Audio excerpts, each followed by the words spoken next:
Coming up on Locked On Angels, you might have heard of the curse of Vecna from Stranger Things. Well, the Angels have the curse of the ninth inning, and they got struck again last night as they were playing the Mariners. Also, the Angels are an attractive destination for top free agents, and we're going to tell you why. And will Jared Walsh be the first baseman in 2023? Our answers might surprise you. You're Locked On with Mike and John, and this is Locked On Angels. You are Locked On Angels, your daily Los Angeles Angels podcast. Part of the Locked On Podcast Network, your team every day. And thanks for making Locked On Angels your first listen of the day. We're free and available wherever you get your podcasts. You can share the pod with your friends by hitting that share button. You can rate and review the pod. It'll help people to find it. And you can subscribe to the pod and click the bell to be notified on YouTube every time a new episode drops.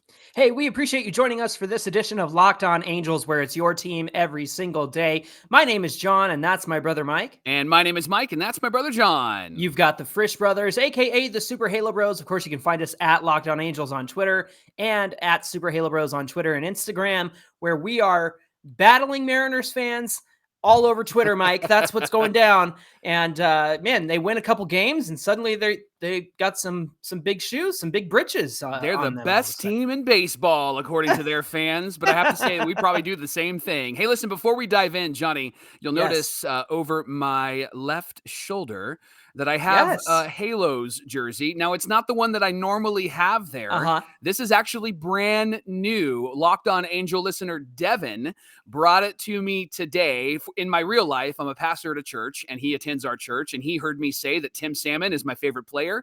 And so he went and purchased this jersey, and you'll notice it's got the 15. Yes. Let me lean back and show you the back real quick. Look at this. Uh-oh. And if you're listening on the audio side, it's the late 90s, early 2000s Angels, the Disney Angels. Tim Salmon, look at that. Come on. That is a nice looking jersey, my friend. Isn't that great? And it just, puts a smile on my face because last night's game was terrible.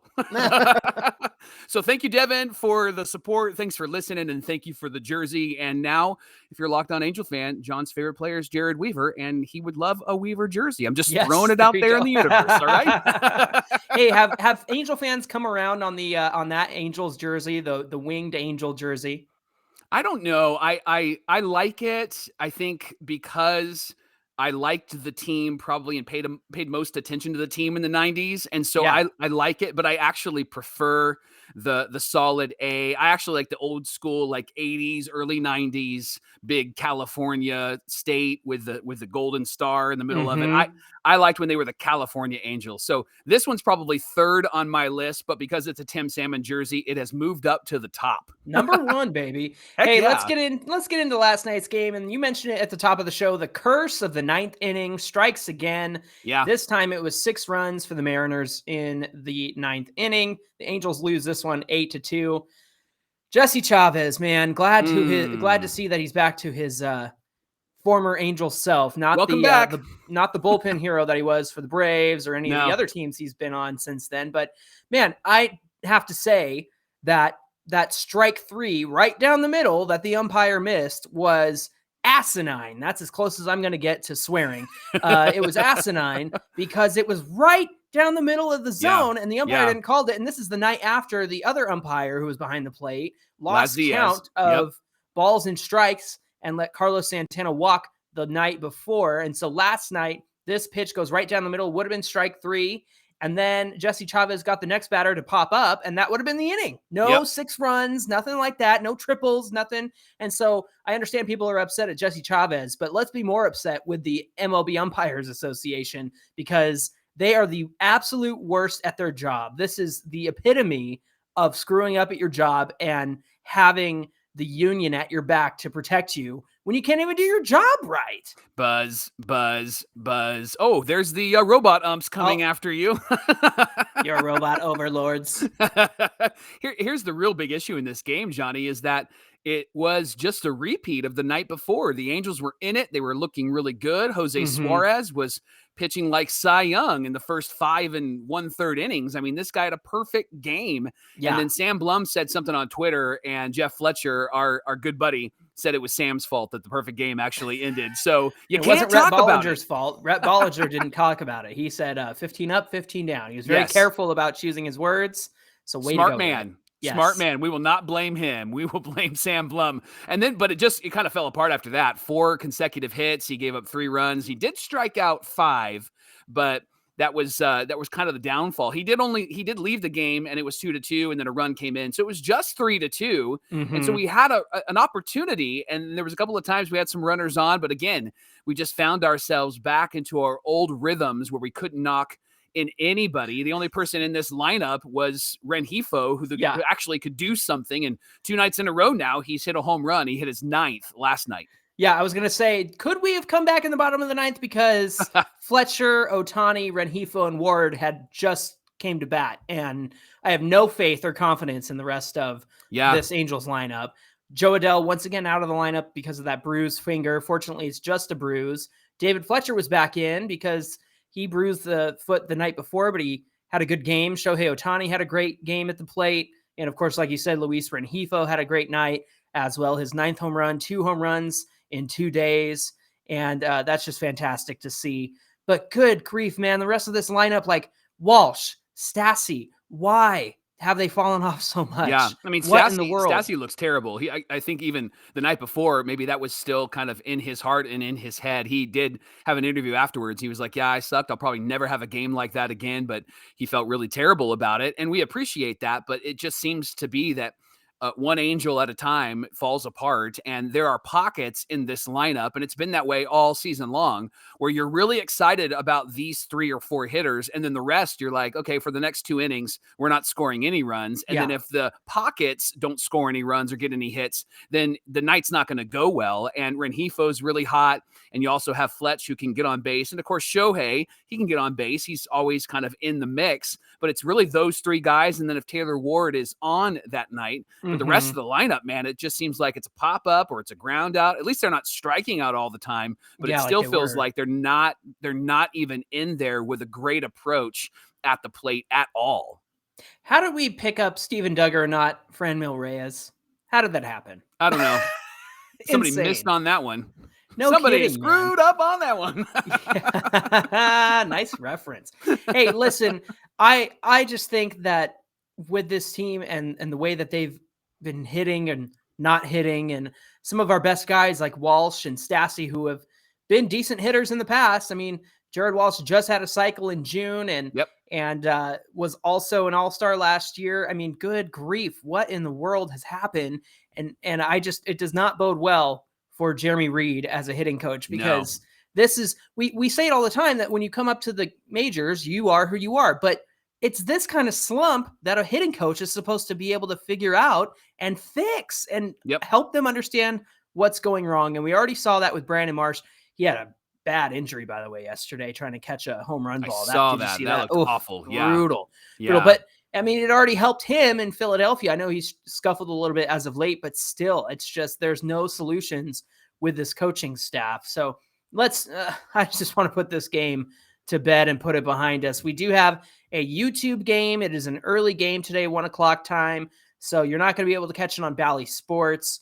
You are going to be able to catch it for free on YouTube. I don't think our announcers will be there at all. So you might want to watch that one on mute because they're just going to talk about how great the Mariners are and how bad we are. So enjoy that. Well, coming up on Locked On Angels, we really think that the Halos are an attractive organization for top free agents, and you might think that we're ridiculous, but we're going to give you our reasons why. And once we give you our reasons, then we won't be as ridiculous as you think that we are. But first, Locked On Angels is brought to you by Liver Health Formula. Did you know that the key to sustainable weight loss is through your liver? But because of our modern diets and they're rich with unhealthy processed foods, many of us have overworked our livers. But now it's easy to rejuvenate your liver health and reignite your metabolism, Johnny, thanks to Liver Health Formula by Pure Health Research. Liver Health Formula contains 8 liver-boosting super nutrients that work together to wake up a sluggish liver, and turn it into a toxin flushing and fat burning machine. Maybe the Halos need to take this. No more bloated belly, no more uncomfortable digestion, and no more feeling tired and low on energy all of the time. Best of all, Liver Health Formula makes it easier to maintain a healthy body weight long term. And as a listener of Locked On Angels, you can try Liver Health Formula risk-free today, and you can get a free bottle of Curb Fit with your order. Curb Fit is a safe and natural appetite suppressant. It makes it really easy to say no to unhealthy foods, and we all need that. So go to this website, getliverhelp.com/MLB to learn more. Again, getliverhelp.com/MLB to try Liver Health Formula completely risk-free, and you can claim your free bottle of Curb Fit with your order. Again, the website is getliverhelp.com/MLB, and go there right now to get started. We want to thank you for making Locked On Angels your first listen of the day. We really appreciate you being here with us. Now, Mike, you and I have talked a lot this week about free agents and trades, and also big free agent signings that the Angels could make in the offseason, and how necessary it is for Artie Moreno and Perry Minasian to go out there and get some big names to put a team around Shohei Ohtani, Mike Trout, and the like. So one of the big questions is, what's the draw? What's the point of coming to Anaheim, especially when you have games like the last two nights where it's just kind of an embarrassing display? Like, what in the world would convince a free agent to come to Anaheim? Why don't you start us out? Well, I think first, all players have something deep down within them that wants them to be the hero. They have this desire to be the hero, right? You want to hit the walk-off. You remember when we played in the street when we were growing up, backyard. Right? Yeah, we're pitching the ball and you're throwing it to me, and we're launching home runs into our Uncle Sam's house at the end of the road, right? If we hit the short porch in right field, which you're a lefty, you would hit our house, and then we would freeze to make sure that we didn't get in trouble by mom and dad, right? I mean, everybody wants to be the hero. We want to hit the walk-off. We want to get the walk-off home run, and we want to do it in the World Series. And I think the MLB players are just grown-up kids, and they want to be a hero. And so coming to the Angels, Johnny, it'll allow them to be the conquering hero. They can come here, and the fans are going to love them. And if they perform and we get somewhere, they can actually be hoisted up onto the shoulders and celebrated as a conquering hero. So if you're a free agent, come to Anaheim, because we need some heroes, Johnny. We need some heroes. It makes me think of when Vladimir Guerrero got here and just had his first breakout game as an Angel. I think Torrey Hunter hit a grand slam at one point. It was like early on, and it was like, that was the thing. Torrey's arrived, right? And man, I miss those moments where you get a big free agent and they just make their name in Anaheim as part of this team and really just stake their claim as, I'm here, let's go, right? And so I miss that. Now, Mike, I have a second reason for why this place would be a great destination for potential Angels and free agents in the offseason. The fans aren't going to be sentimental. Whoever the free agent replaces, they're not going to be mad that they've been replaced. So if you go out there and get a shortstop, if you sign one of those big name shortstops, we're going to be just fine with whoever you replace. We'll be like Andrew Velasquez. As somebody loved that reference on yesterday's show. and who?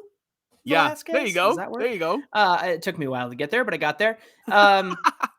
Fans are going to miss whoever you replace. So there's not going to be any bitterness. There's not going to be any sentimental feelings. Now, if it was a Mike Trout who was replaced, or a Shohei, obviously, but that's not going to happen. Right. But when it comes to the rest of this lineup, I think that anything goes when it comes to getting a big free agent name. I think that you keep somebody like David Fletcher and Rengifo taking time at second base, and that's about it. Anybody else is kind of fair game. Maybe not our starters in terms of Patrick Sandoval or Reed Detmers or Shohei, obviously, but we have plenty of room for other starters that could step up into that rotation. And I think that's what's going to happen. So don't worry. The fans will not be sentimental about who you replace. Hit me with another one. All right. Here's one that I think is specifically for Trey Turner. Trey won a World Series with the Nats in 2019. And And he could possibly win one this year with the Dodgers. First team to 80 wins. They look fantastic. By the way, it's always interesting. Here's a side note that whenever your team is just like dominating in the regular season, I always get really nervous about that because it never seems to be that team that actually goes and wins the World Series. Look at the Braves last year, right? They went on this run. And so if I'm a Dodger fan, I'm excited, but I'm nervous. And I'm also nervous because I think Trey Turner is going to leave. And here's why I think he could come to Anaheim. Winning in DC was special because it wasn't expected, right? They were down. They were under 500. Winning in LA won't be as special because if they don't win, everybody's going to go, all right, we should fire Dave Roberts. All right, what happened, right?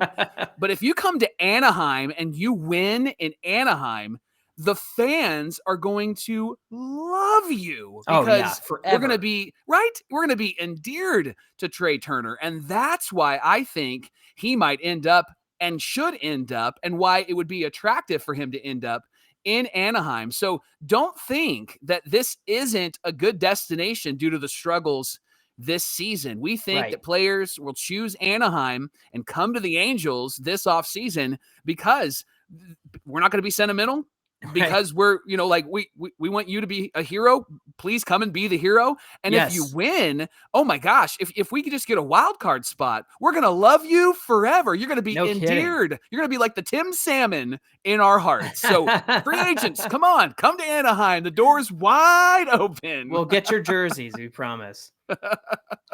Hey, Locked On Angels is brought to you by the National Highway Traffic Safety Administration. Listen, when you're hanging out with friends and sometimes you've had a few too many. Sometimes a few will become a few way too many, right? And so you just need to be careful when you're having a good time. And as the evening comes to an end and people start to head out, you think of calling for a ride, but you decide against it. And you think it's okay, I can get home. But the truth is, everyone knows about the risks of driving drunk. The results are tragic and often deadly. However, that doesn't stop everyone from getting behind the wheel while under the influence. And that's why police officers are out there right now looking for impaired drivers on our roads to save lives. So if you think that you're okay to drive after a few drinks, think again. Listen, there's really no excuse. You can call an Uber, you can call a Lyft, you can call a friend, you can call a cab, ride share in town, all of the above. There's no reason to get behind the wheel of a car after a few drinks during a night out. So play it safe, plan ahead, get a ride. It only takes one mistake to change your life or someone else's forever. Listen, I host karaoke on Thursday nights here in Pasadena at a local bar. And I always say at the end of the night, get home safe, you hooligans, you scoundrels, you rapscallions. I like sending them home safely because we want everyone to get home safe and come back and have a good time the next week. So just remember, drive sober or get pulled over. Again, this is a message from our friends at the National Highway Traffic Safety Administration. Johnny, about a week, maybe 2 weeks ago, we're in this thread on Instagram with other baseball fans, other podcast hosts, and our buddy Daniel dropped this line. We have a first baseman problem. And he was talking about specifically Jared Walsh because Walshy has been scuffling, right? He has been struggling, and you can see him efforting to try to get better, but he has been just battling at the plate. And he had a good start to the season. That's what's really, I think, a bummer about where he's at right now, because he didn't start off incredibly great, but he wasn't this bad. And it was really in July where everything started to fall apart for him. He was batting under 200. August, he's a little bit better. He had 2 hits the other night. And so there's a lot of questions about Jared Walsh right now. And the question that we want to ask and toss back and forth and have our listeners consider is, does Walsh having a down year this year mean that he won't be our first baseman next year? So if you think that he is going to be replaced, why do you think that? And who do you think will replace him? And if you don't think that he's going to be replaced, then what does Walshy need to do to improve? So, Johnny, why don't you start us? I don't think that he gets replaced. And the reason why I say that is because obviously with the struggles at the plate the Angels have had this year, it goes back to the hitting coach. It goes back to Jeremy Reed. And how he still has a job is beyond me, other than let's get the heck through this season and we'll figure it out. Fire Jeremy Reed. Hashtag fire Jeremy Reed. We did hashtag resign Rysel last year. We started that. Well, here we go. Hashtag fire Jeremy Reed. I just can't understand how you can't figure out what's going wrong with a hitter. And it's more than just pitchers have Jared Walsh figured out. He just looks lost up there. Yeah. And he's swinging and missing and striking out. And I feel bad for the guy. He's not getting through the ball, so it's causing him to pop up. So what I want to see, Mike, is during this offseason, whoever we bring in as the new batting coach, obviously Jared Walsh on his own time will take some swings and get some instruction somewhere, as all the players do. They get their own private coaching and whatnot, or they spend time, with the team in the off season here or there working to improve things. So I would rather wait and see and figure out if he can figure it out over the off season, because we know he's good. We know that he can hit. I mean, look at last season. I mean, almost 30 home runs and was clutch. Even this season, he was clutch. Yeah. And that just seems to go out the window. And I'm like, what changed in the last month and a half for this guy? Is he hurt? And then I say, well, he's playing first base just fine. So he can't be that hurt, because his defense is incredible. He's still making awesome plays. He still stretches in those baseball yoga pants to make those long throws. Right. And so it just doesn't really add up. It just seems like it's all at the plate where his struggles are. And I think they're fixable. I think Jared Walsh is somebody, he's a perfect first baseman. He's got some power. He hits for extra base hits. He plays a great first base defensively. And so I would really like to see him improve before we make the decision to move on from him. Yeah, I agree with you. And I don't think Walsh is going anywhere for a couple of reasons. One, he's cheap.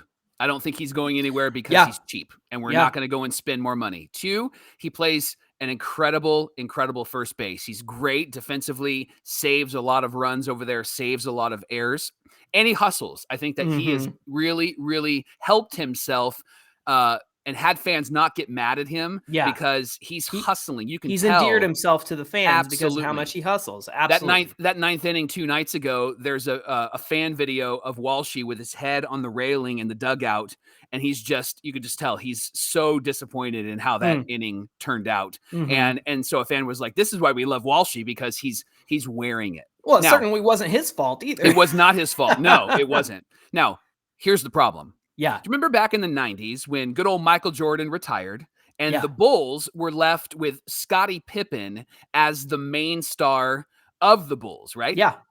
He had one really good season that next season. Bulls made it to the conference semis. They lost to the New York Knicks, but they ended up winning 50-plus games. The next year, the Bulls struggled to make the playoffs and probably wouldn't have unless Michael Jordan came back, and he did for the last few games of the year. I think that this is a Scottie Pippen situation.